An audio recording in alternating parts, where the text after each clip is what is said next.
Okay, good morning. So today what I want to do is spend a little bit more time in a video, in a Facebook Live with you or in a YouTube video, going through what happened with Silicon Valley Bank and what you can do to protect yourself from bank failures in the future. Now, it shouldn't be a surprise to you if you're watching this and you've followed me for some time that we had a bank failure, because I've been talking about this for quite some time. One of the negative effects of having very, very low interest rates is many people in the market, many players in the market will participate in more risky activities. And one of those extends to banking. So during the coronavirus lockdowns a few years ago, the Federal Reserve dropped our interest rates down to 0%. And banks were then kind of put in a difficult position because they couldn't make as much money lending money. So they're borrowing money, or they're taking money from depositors and they're lending money out to borrowers. Well, since interest rates were zero, they weren't able to make money. And as a result, what they did is they invested in long-term U.S. Treasury bonds, which are, considered very safe. And these bonds were yielding 1 or 2%. So they were making a little bit of money, but they weren't making a lot. And the reason I bring this up is because now that interest rates have gone up again, a lot of these banks are still holding these long-term bonds. That's one of the reasons why, if you are banking with one of these big name banks like Wells Fargo or Bank of America, you're not getting any interest in your checking account, right? All you're doing is you're just having the money sit in there, and you might get a few pennies. You might get like 25 basis points of interest, but that's because they're locked in at these super low rates of these long-term bonds.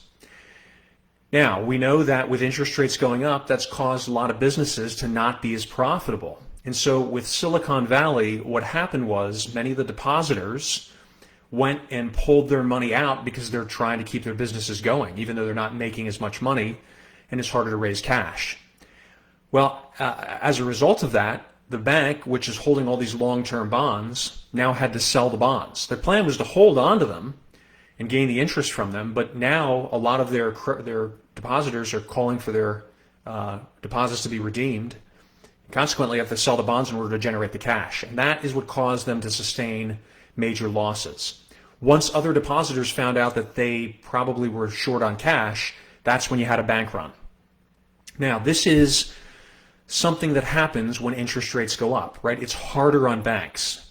Even though many people in the banking industry talk about how rising interest rates is good for banking because they can charge more interest, and that's not true. Like, yes, they can charge more interest, but rising interest rates is not good for banks. And it goes to show how many people in the banking industry, I would even say most, they fundamentally don't understand their own industry. And when you have interest rates rise, you're going to squeeze the profit margins of banks. Banks are locked in at all these really low rates. They've invested in a lot of very speculative assets, and they've done this because they've been backstopped by the Federal Deposit Insurance Corporation, right? The FDIC insures personal bank accounts up to $250,000. And so banks are encouraged to do more risky activities because they know that even if they fail, their creditors or their depositors will get their money back. Now, in the case of SVB, in this particular case, there were depositors who had a lot more than $250,000.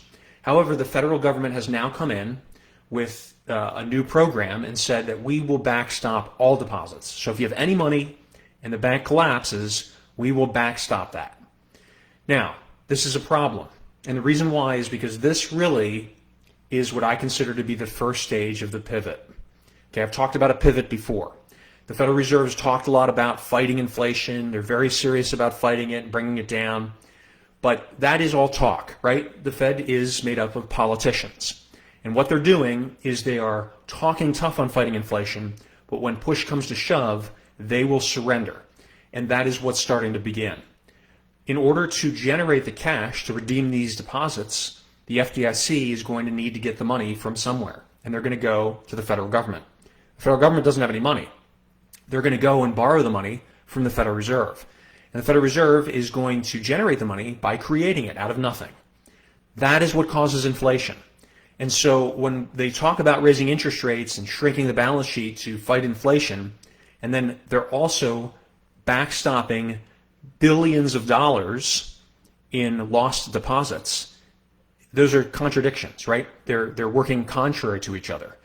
And the fact is, if you're going to backstop banks, that is going to cause inflation to increase and not decrease. If I'm creating more money and I'm flushing more money into the economy and we're chasing the same amount of goods, you don't need to be a PhD in economics to figure out prices are going to go up. Now, what I need you to know about this, and the reason why this is important, is because these few banks, Signature Bank, Silicon Valley, the few that have recently folded, are just the beginning. There are going to be others. Now, this isn't designed to scare you. It's not designed to create fear in the marketplace or generate more bank runs. This is designed to help you prepare. Because even if you're banking with a large bank, right, if you're banking with one of the big names and they're relatively safe and well capitalized, the federal government or the state governments may put capital controls in place. What's a capital control? That's where there's a limitation placed on people withdrawing money from banks, right? So you can only withdraw so much per day. And the reason for that is to stop a bank run. And since that's the case, since that's a possibility, I would highly recommend that you have some cash on hand. So that's number one. Have some cash on hand. Yes, we're in an inflationary environment.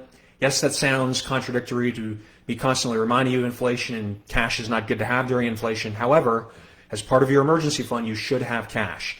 And you should have some in your personal possession. Remember, when you have money in the bank, it's not really your money. It's the bank's money. And they can decide not to give it to you for a period of time. That is within their right. So if you are unsure whether or not you're going to be able to get access to your funds, just make sure that you have some money in your possession.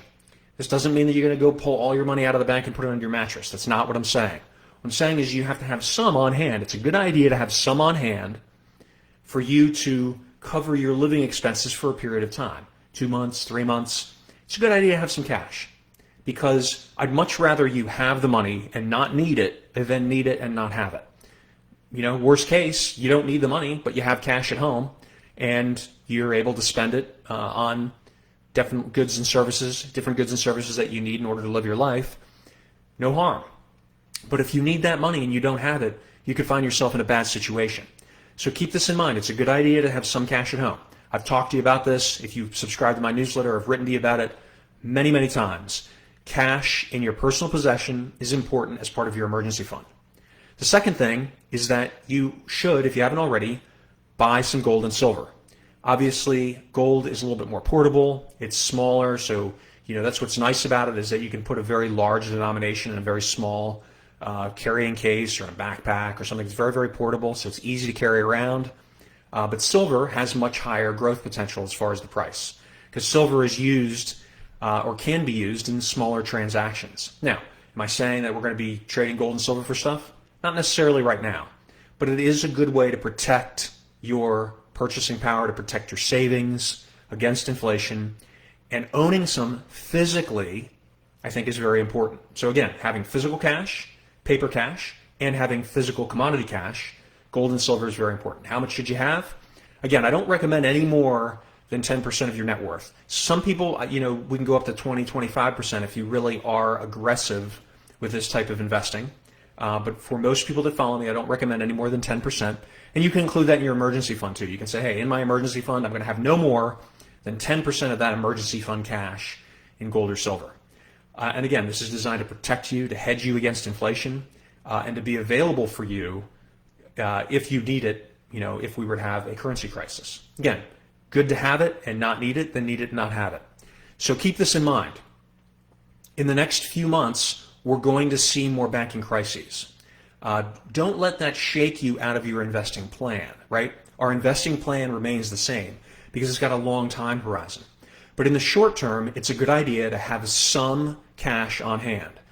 And it's a good idea to buy some gold and silver, because as soon as the market wakes up to the reality that the Federal Reserve is not serious about fighting inflation, as has now been made evident, even though it's not as obvious to everyone, as soon as it becomes obvious to the market, gold and silver prices are going to begin their next leg up. And it's going to be a very, very strong move this time. So I want you to get in before that takes off. Please post a question or a comment. Send me a private message if you want to talk about it privately. I always enjoy reading your comments. And until next time, I wish you unlimited success.